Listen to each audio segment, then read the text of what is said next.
Welcome back to another episode of Change Wired podcast. My name is Angela Shurina. I'm your host. I'm your partner in transformation and personal and collective change, your executive leadership and transformation coach, and just someone with a lot of passion, ambition for, and belief in our human potential to change, grow, transform ourselves, and by doing so, transform the world, create more positive impact, and just create a more amazing world for all of us to live in.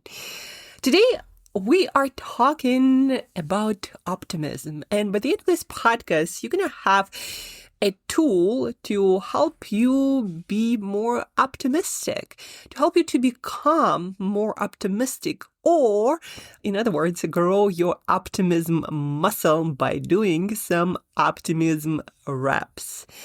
But first, why bother? Why do you want to be more optimistic? Maybe skeptics have it better. Maybe looking at the world with a lot more caution and criticism and pessimism, maybe it works better. Maybe it protects you better from shit that can happen to you and will happen to anyone. Like, why bother trying to become more optimistic? Well, first, a little bit of research thrown at you. So there was a study done with 300 young adults in Japan.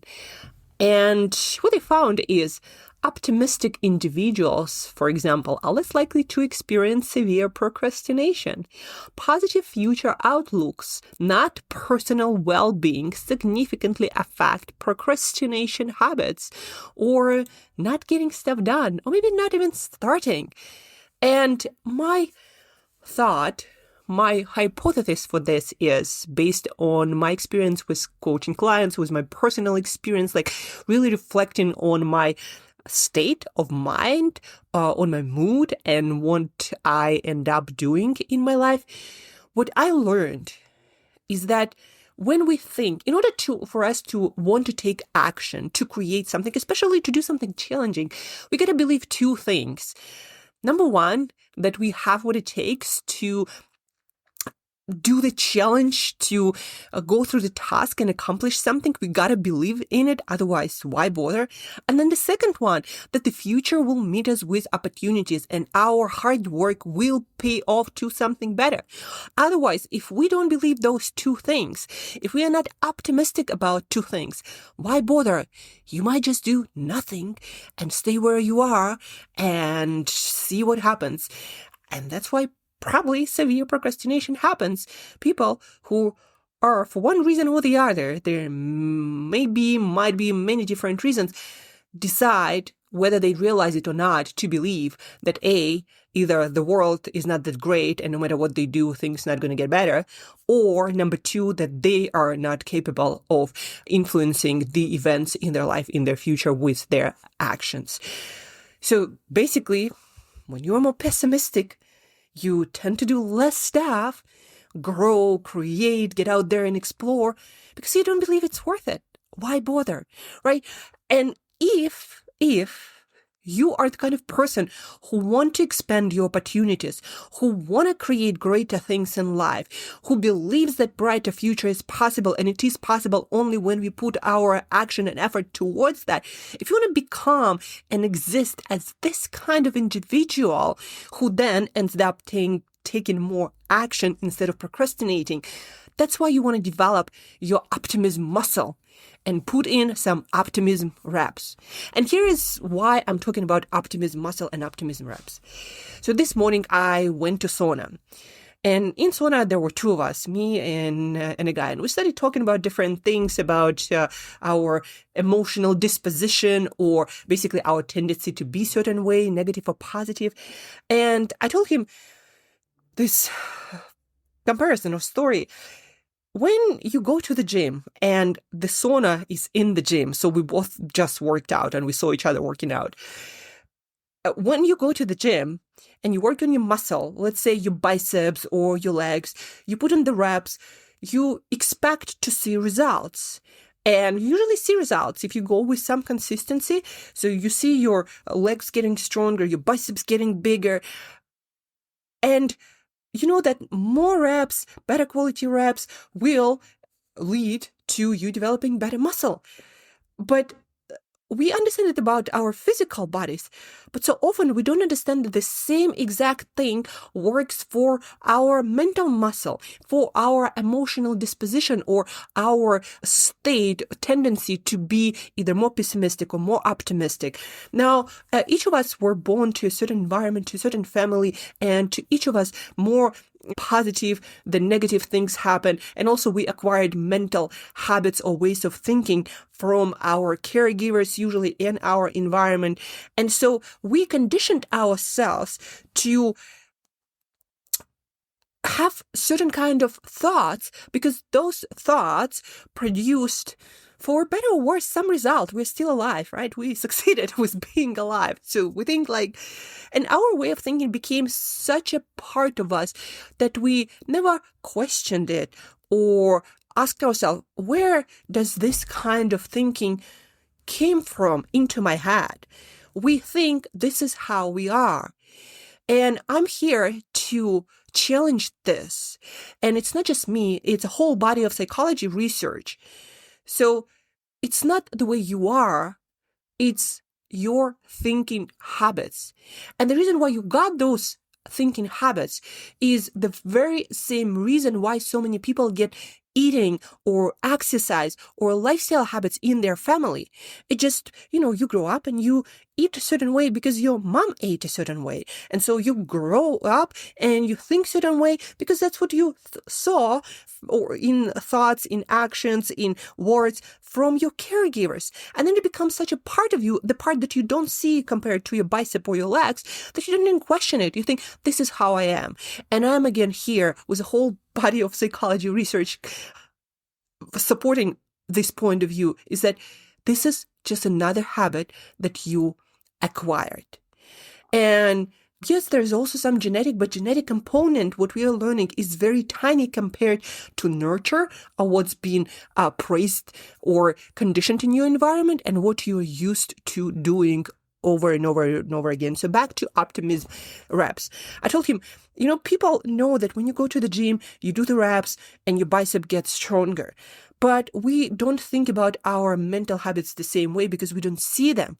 But if you do some reps, changing your mindset, changing your train of thought, just like a bicep, you will develop a stronger or different emotional disposition or the lens through which you look at the world, whether more optimistic or more pessimistic. And I told my partner in sauna for this day, I told him, and just like you don't expect your bicep or your legs get stronger after one repetition or one day in the gym, also, we should not expect our mind, conditioned by decades of thinking the same things to ourselves, we shouldn't expect our mind to change in a day as well. So what does it have to do with practicality and things you can do to improve your emotional disposition, whether to become more optimistic, to do more stuff in life, and to change more stuff, and to grow your potential versus staying in comfort zone, kind of the same old dogs, doesn't learn new tricks, yada, yada. What you want to do is you want to put in some repetition for your mindset as well.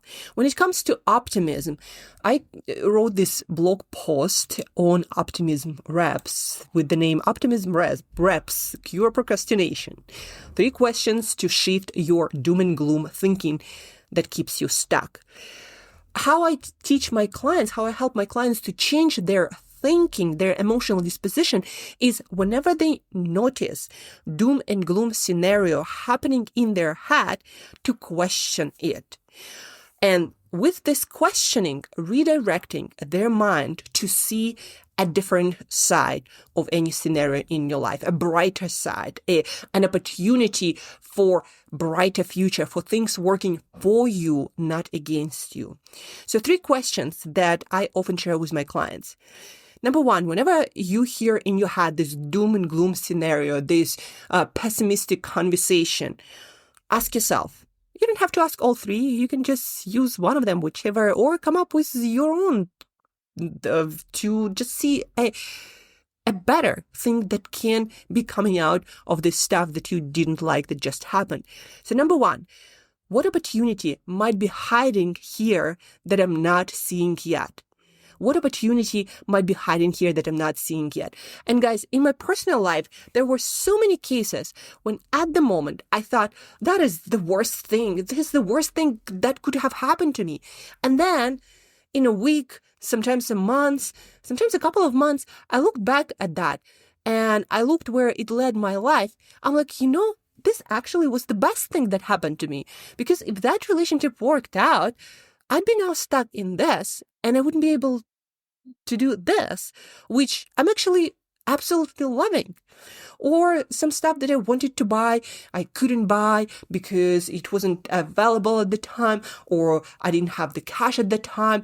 And then in retrospect, after a couple of weeks, I'm like, I didn't even want it. It would take so much time to just now have this in my routine and like maintenance and all of that stuff. And now I have this cash that I can actually invest into something that I care about more. I'm like, yeah, I am so glad that didn't happen. So many times in your life, you would have the same scenario. Maybe you just don't notice it anymore, where a thing you wanted didn't happen. But then because it didn't happen, it redirected you to something that actually, if you think about that, if you really think about that, is a much, much better outcome. Question number 2, what's one thing that could go right here? It's a very similar question. Like we often think, or when we start thinking about doom and gloom scenarios in the future, like this can go wrong and that can go wrong and this, and we're starting, stressing out about that. But what if instead you ask yourself, what can go right in that situation, in that interview, in this, what I think, difficult conversation? What can go right and for the better? And then when you look forward to something, you prepare yourself better and you come in it with a completely different energy. And that changes the course of entire thing, whether that's conversation, a meeting, an interview, or business negotiation. The energy you bring changes everything. And that energy changes when you ask yourself different questions because they make you focus on a different thing. Question number 3. What's one small benefit or silver lining I can find in this? Shit happens to everyone, but what silver lining can you find in this? Like it doesn't have to be big, but a tiny sliver of silver lining. What's working for your better future because of this doom and gloom? This builds this micro habit of scanning for positives. Your brain will always find all the negatives that can and could happen. But positives, you need to put in some reps to then have a habit of focusing and finding that. Like positive, even tiny ones. So your brain starts to expect opportunity in the future and more good things happen and coming, which will make you so much more likely to take more action, to take control, to put in the work, to grow, to increase the opportunity, to enlarge, expand yourself and your life, and to benefit the world because of that. So, just like a muscle, don't expect your mind to change because you did it once. Just like you don't expect your bicep to grow or your running time improve because you went out for a run once. Doesn't work like that. But you have one nervous system and it works exactly same way for your muscle or for your emotional disposition, a fancy word that scientists called your lens on the world, whether more positive or more negative, right? To change it, to rewire your brain, it takes time unless something drastic happens, which shows you with a lot of emotion and a lot of stuff happening, that can rewire you really fast. But other than that, and even to preserve that change that might happen in an instant because of some insight happening, something drastic happening, you still need to maintain that. Just like running a marathon once wouldn't make you a great runner until you keep running, and unless you keep running. So optimism reps. Just like you don't expect your bicep to become Mr. Olympia kind of bicep because you went to the gym once, don't expect you become an Simon Sinek-like optimist because you once used these questions, this technique of redirecting your mind, focusing it with the right kind of questions on a more positive, on a brighter, on a more opportunity-filled side of things. Do the reps.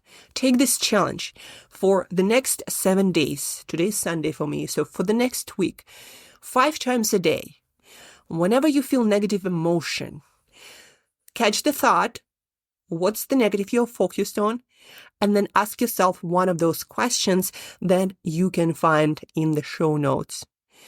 Use one of those questions or all 3, redirect your mind to a positive, and that's 1 rep. Do 5 of them, and you will have all the opportunity you need because our mind just likes going into negative and getting frustrated about things. Like even when you are waiting for your coffee in Starbucks, you won the lottery of life and you still find the opportunity to get frustrated because somebody takes longer than you expected to. But yeah. Optimism makes you procrastinate less, and it's up to you to develop your bigger optimism muscle with some mindset reps, some optimism reps. So check out the questions, take the challenge, 7 days, 5 reps in your Optimism Gym, and see what happens. See how the world will change to reflect your inner transformation. Guys, don't forget to rate, review, and share this podcast episode. Share at least with one other person who might be negative and always frustrated about things and it's not working for them. Share this podcast with them. There is also research on optimism and neuroscience of procrastination in the show notes. So check this out. Share the questions with them. Do the Optimism Challenge, Optimism Gym together. 35 reps in 7 days, 5 a day, and see what happens. See what happens to this person, to you, and if you keep it going to the rest of your life, which I have no doubts in. Thank you for tuning in. Thank you for listening. Thank you for your attention. Get your optimism workouts in. And till next time, keep growing.